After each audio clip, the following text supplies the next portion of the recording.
Many of us believe that overthinking is a form of preparation, that if we analyze every possibility, we can prevent disappointment.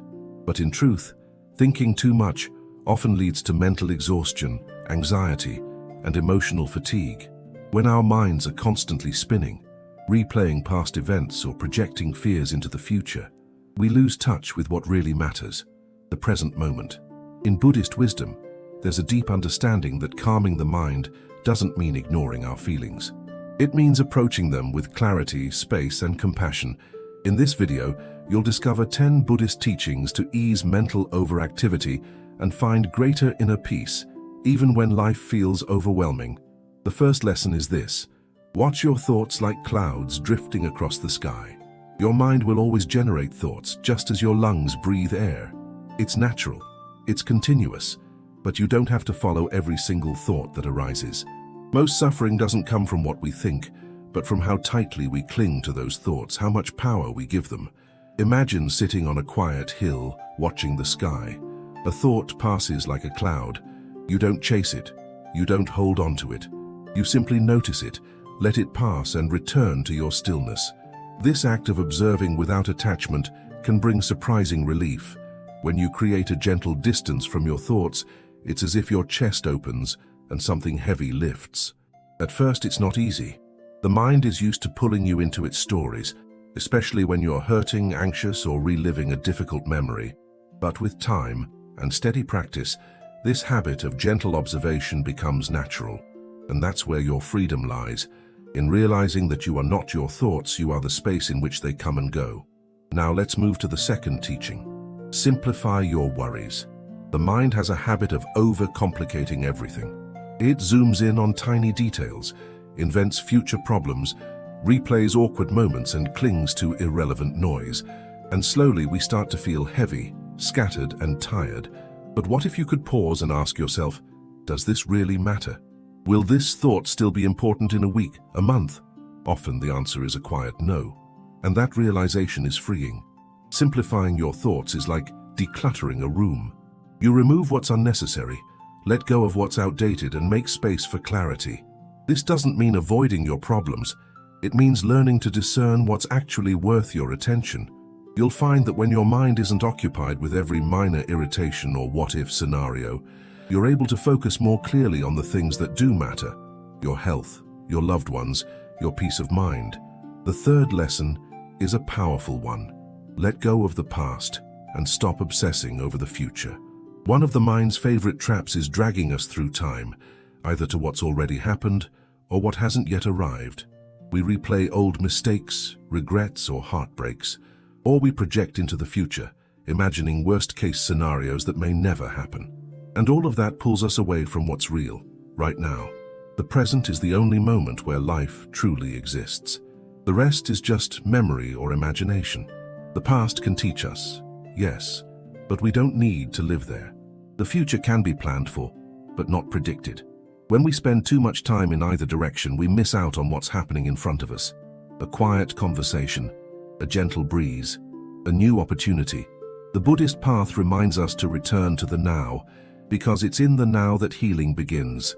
The now holds the doorway to peace, to wisdom, to truth. And slowly, as you practice being here, you'll find that the pain of yesterday and the fear of tomorrow begin to soften. The fourth teaching is simple but deeply transformative. Cultivate gratitude for the little things. So often we wait for grand events to feel joy. We think we'll be happy once everything aligns perfectly, but the most lasting happiness often grows in the soil of small, quiet blessings. A warm meal, a kind glance, a moment of silence after a long day. When we start noticing and appreciating these details, our hearts begin to open in a different way. Gratitude shifts our mindset from lack to abundance. It gently invites us to stop measuring what's missing and start acknowledging what's already here. And this isn't about pretending everything's fine. It's about training your eyes to see beauty, even in imperfect circumstances. In Buddhism, gratitude is a powerful form of presence, because when you're grateful, you're awake, you're paying attention, you're recognizing that life, even in its simplicity, is full of small miracles. The fifth teaching may be the most personal of all. Be compassionate with yourself. This world often rewards perfectionism, performance, and pushing through pain. And in the process, many of us have learned to speak to ourselves with harshness and impatience. We criticize our flaws, we judge our mistakes, we hold ourselves to impossible standards. But what if you change that inner voice? What if, instead of a critic, you became your own source of comfort? Self-compassion means accepting your humanity. It means remembering that you are allowed to be imperfect, to rest, to feel, to begin again. When you stumble, instead of asking, "What's wrong with me?" I'd ask, "What do I need right now?" That shift is subtle, but profound. Buddhism teaches that healing doesn't start with fixing, it starts with gentle awareness, with offering yourself the same kindness you'd offer someone you love. And here's a truth many forget. Being kind to yourself makes you kinder to others. When you hold space for your own struggles, you become more patient, more understanding, and more present with the world around you. Compassion starts within, and from there it expands, touching your family, your friendships, even strangers. A kind heart isn't weak. It's strong in the quietest, most resilient way. The sixth teaching that Buddhism offers is both humble and life-changing. Accept what you cannot control. One of the main causes of emotional exhaustion is the constant effort to manage everything: people, outcomes, expectations, time. But the truth is, no matter how careful we are, some things will not go according to plan. Events will unfold differently. People will act in unexpected ways. Life will surprise us. And when we resist these truths, we suffer more. Acceptance is not giving up. It's not passivity. It's strength disguised in softness. It's the wisdom of knowing what belongs to you and what doesn't. You can control your choices, your words, your breath, but you cannot control how others feel, what they do, or how life unfolds. The more we try to grip everything with tight fists, the more we end up exhausted and disappointed. The Buddhist path invites us to let go gently, not with resignation, but with trust. Trust that even if things don't happen the way you expected, they can still bring you growth. And here's something curious. When we accept that not everything is in our hands, a new kind of peace begins to bloom. It's the kind of calm that says, "I've done my part. Now I release the rest." You feel lighter, more open. You're not trapped in the cycle of overthinking, and your mind has space to breathe again. Acceptance doesn't mean liking every situation. It means making peace with reality and choosing to respond, not react. The seventh teaching is deeply practical. Return to the present moment. Time after time, our thoughts pull us in two directions, the past and the future. And every time we follow, we lose the opportunity to truly live the moment we're in. But when we return to the now, truly return, something powerful happens. We come home. We reconnect with ourselves. Sometimes it only takes a breath. One slow, intentional breath. Feel the air entering your nose. Notice the rise of your chest. The way the breath leaves your body, that's it, you're back, you're alive. The present doesn't have to be extraordinary to be meaningful. Drinking water, watching the sky change, holding someone's hand.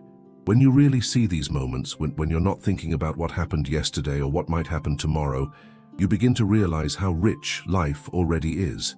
Buddhist teachers often say, when you eat, just eat. When you walk, just walk. Simple, right? But try it. Put your phone away. Let your thoughts quiet. Just be with the experience as it is. This is mindfulness. Not a trendy word, but a doorway to freedom. And the more you practice this gentle returning, the more it becomes a part of you. You'll notice you're calmer in conversations, more grounded when making decisions, more patient in moments of stress. The mind stops rushing and the heart feels more anchored. Now, before we continue, I'd like to take a brief pause and say something important. If this video, this message, or even just one sentence has brought you a moment of peace, I'd love to gently invite you to subscribe to the channel. Not as a follower, not as a number, but as someone que também busca viver com mais leveza. And if something here resonated with you, share it in the comments. Tell me what touched your heart. Or share this video with someone you care about, not because it's content, but because it might be the comfort they didn't know they needed today. Here, we're building more than a channel. It's a space for reflection, healing, and quiet strength. Your voice is welcome, your presence honored. So stay. Let's keep walking ese camino juntos. With that, let's return. The eighth teaching is both ancient and modern. Practice meditation, not for perfection, but for presence. You don't need to be a monk. You don't need incense, silence, or a cushion on the floor. What you need is a few minutes, just enough to pause and be with yourself. Sit down, close your eyes, bring your focus to your breath. That's it. That's the beginning. At first, your thoughts will wander. That's okay. You're not doing it wrong. The point of meditation isn't to erase thought. It's to observe thought without being pulled away by it. Meditation is like giving your mind a gentle bath. It washes away the noise, the mental clutter, the rush of modern life. You might feel restless at first, bored, impatient, but slowly, and I mean slowly, something shifts. Your breath deepens, your shoulders drop, you soften inside. With regular practice, meditation becomes more than a ritual. It becomes a refuge, a quiet place you can return to no matter what's happening outside. When the world feels too loud, when your thoughts spiral, when your emotions feel too big, and meditation becomes the anchor. Even just 5 minutes a day is enough to start changing the way you relate to your thoughts. You become less reactive, more aware, and far more gentle with yourself. The ninth teaching flows naturally from this. Trust the rhythm of life. So much of our anxiety comes from trying to force things. Timelines, outcomes, expectations. We want answers now. We want closure, certainty, resolution. But life doesn't work that way. Life unfolds in seasons, some fast, others slow, some filled with sunlight, others with long, quiet nights. When you trust the rhythm of things, you start to let go of that inner urgency. You stop needing everything to happen all at once. You begin to see that life has its own intelligence, that things often happen not when we want them to, but when we're ready to receive them. That's not always easy to accept, but it's deeply freeing. Let go of the belief that you're behind. You're not. Your path is yours, your timing is yours. What's meant for you will not miss you, and what misses you was never yours to begin with. The Buddhist perspective reminds us, resistance creates suffering, but trust opens space for peace. Let's revisit that last teaching before we continue. Trusting the rhythm of life. It doesn't mean we stop making plans or that we give up on our dreams. On the contrary, it means we plant our seeds, water them, care for them, and then trust that the soil, the sun, and the seasons will do their part. It means understanding that growth doesn't always look the way we expect. Some progress is loud, visible, and fast. Other progress is subtle, silent, and slow, like roots growing deep before a tree can rise. Sometimes, when things feel like they're standing still, they're actually shifting in ways we can't yet see. You might not feel it, but you're healing. You might not notice it, but you're learning. And life, quietly, patiently, is preparing what's next.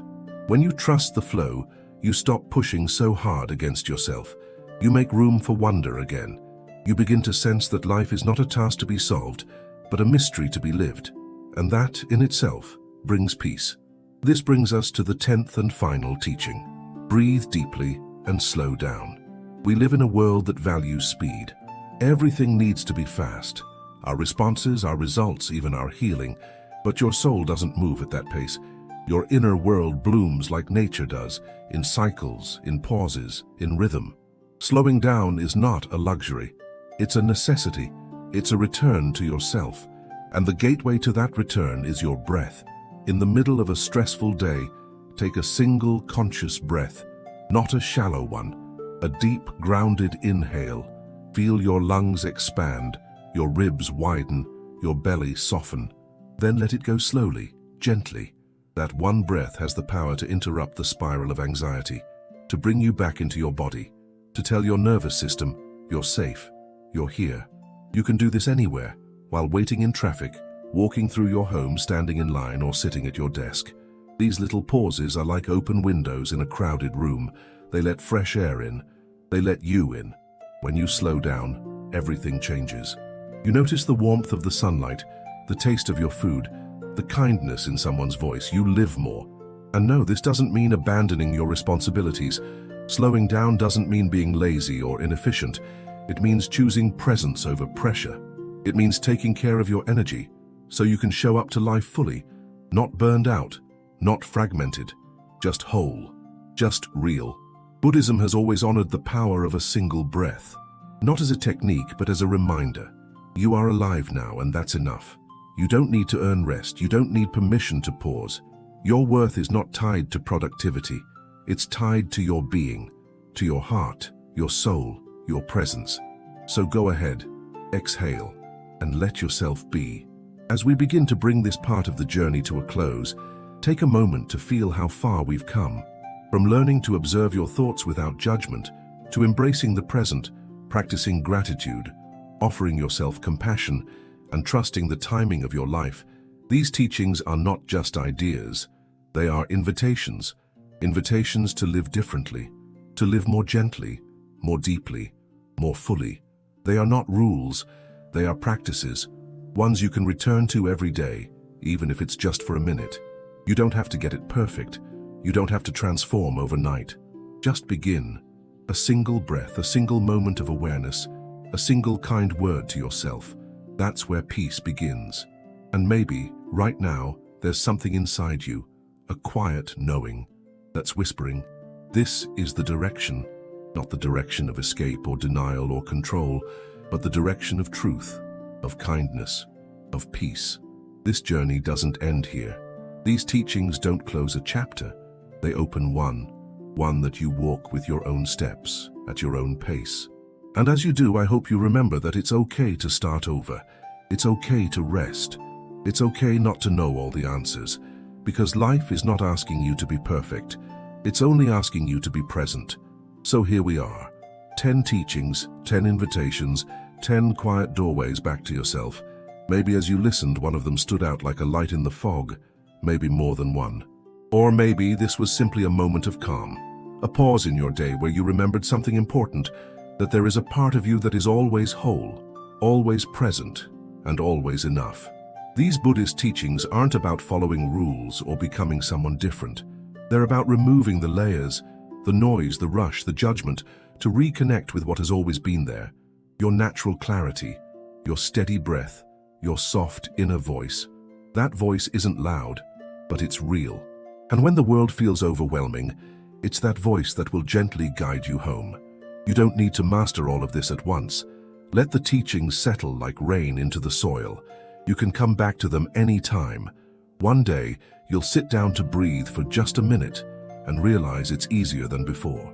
One morning, you'll catch yourself being kind to your own heart without trying. That's growth. That's presence. That's you, changing in the quietest of ways. And maybe, just maybe, this video planted something in you. Something that doesn't need to be explained or labeled. A seed of calm, a sense of hope, a desire to keep going, but lighter, softer, more aware. If it did, if this moment meant something to you, I'd love to ask for something.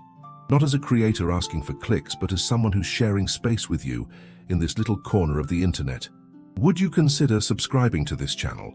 Not because you should, but because this can be your space too. A space where it's okay to feel deeply. A space where you don't have to be perfect, only present. Where we walk together, not as teacher and student, but as human beings trying to live with more meaning and peace. And if something from this video touched your heart, share it in your own way. It doesn't have to be a like or a comment, though those are welcome. It could be sending this to someone you love, writing down a quote that resonated, or simply sitting in silence for a few extra breaths. That's enough. That's already a gift. This isn't a community built on metrics. It's one built on presence, on reflection, on connection. You're not just a viewer here, you're part of this journey, and I'm genuinely grateful that you've walked this far with me. Before we end, let's revisit one last time the heart of these 10 teachings, not just with the mind, but with the body, with the breath, with a soft attention. 1. Notice your thoughts, but don't follow all of them. 2. Simplify your mental clutter. Let go of what doesn't serve. 3. Release the grip on the past and the future. Come back. 4. Practice gratitude, even when it feels small. 5.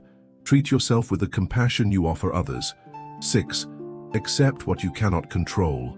It's okay to not hold everything. 7. Return to the present, again and again. 8. Meditate with gentleness, not pressure. 9. Trust the unfolding. Let life bloom in its own way. 10. Slow down. Breathe.